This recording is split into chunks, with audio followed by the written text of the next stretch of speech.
Good afternoon, ladies and gentlemen. Welcome to Fort Macon State Park. We're continuing our Cannon Day celebration, Labor Day weekend. This is our final Cannon Day for the season here, and we're going to be taking the time to do our largest cannon that we have that's functional in Fort Macon. This cannon is called an 8-inch Model 1861 Confederate pattern Rodman cannon. Sounds like a mouthful. 8-inch Columbiad. Columbiads were the largest class of artillery used by the Army in the war between the states. They came in various calibers. The one we're using here was an 8-inch caliber, meaning the cannon shot that it fired was 8 inches in diameter. We also had a couple of 10-inch Columbiads. Those of you over here can see on the outer wall over there, the black cannon is a 10-inch Columbiad firing 10-inch, 128-pound cannonballs. There were even up to 15-inch Columbiads that were used by the Union. So these were the largest cannons in use by the Army back in that time period, the war between the states. So the 8-inch Fort Macon had 5 8-inch Columbiads and 2 10-inch Columbiads. To give you an idea of what these things are capable of, the 8-inch Columbiad here could fire a 65-pound 8-inch cannonball at a range of 2.7 miles. How far is that? Well, those of you can take a look out here across Beaufort Inlet. You'll see the island on the other side of the inlet over there. That is Shackleford Banks. From here to that island is just over 1 mile. So in other words, this cannon could fire all the way across the inlet and hit about 1.5 miles inland on that island on the other side. The 10-inch Columbiad on the outer wall below, the black cannon over there on the outer wall could fire a 128-pound ball 3 miles. So Fort Macon had some pretty big stuff, some pretty cool stuff. Anyway, this particular cannon we are firing here is the largest cannon that has been made as a replica for reenacting purposes, the largest functional cannon that has been made in this country since the war. So this is kind of special. It's a Hoss. It's a big cannon. The cannon barrel itself weighs 9,300 pounds, not to mention the gun carriage it sits on.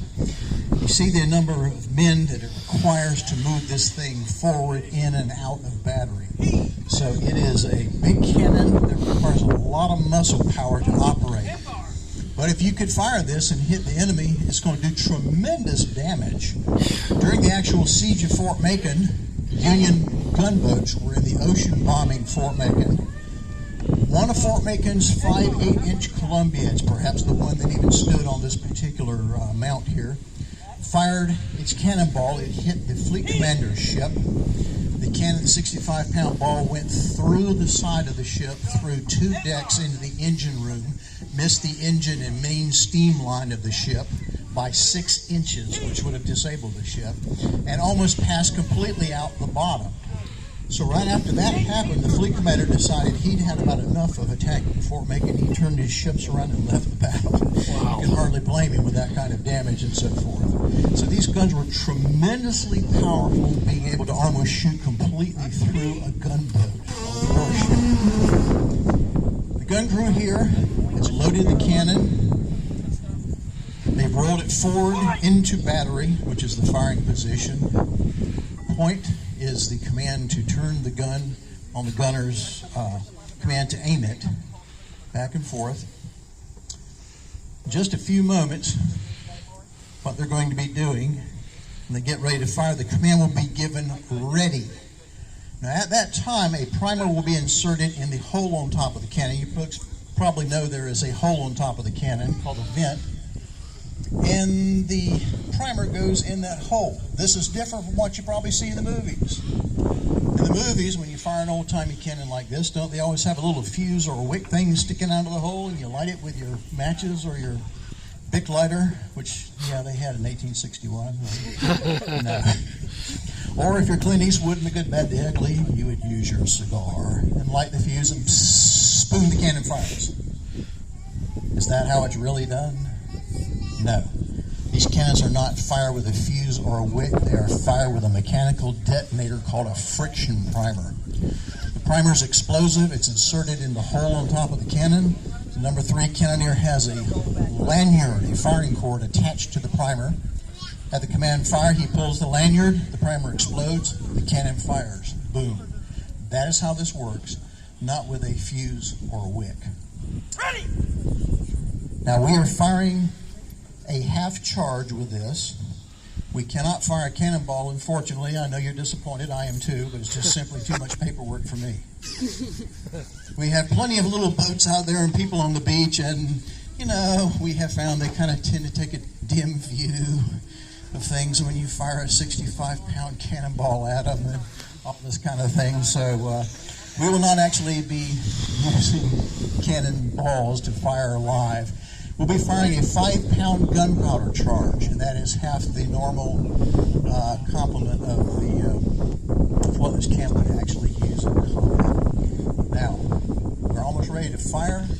We actually have to check and see that there is no traffic on the highway. Now we have somebody who's started though. That's interesting.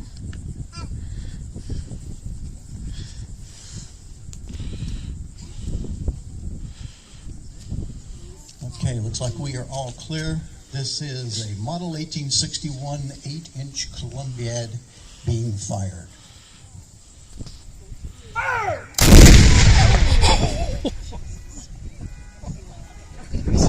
Okay. Oh, we got a car alarm. All right.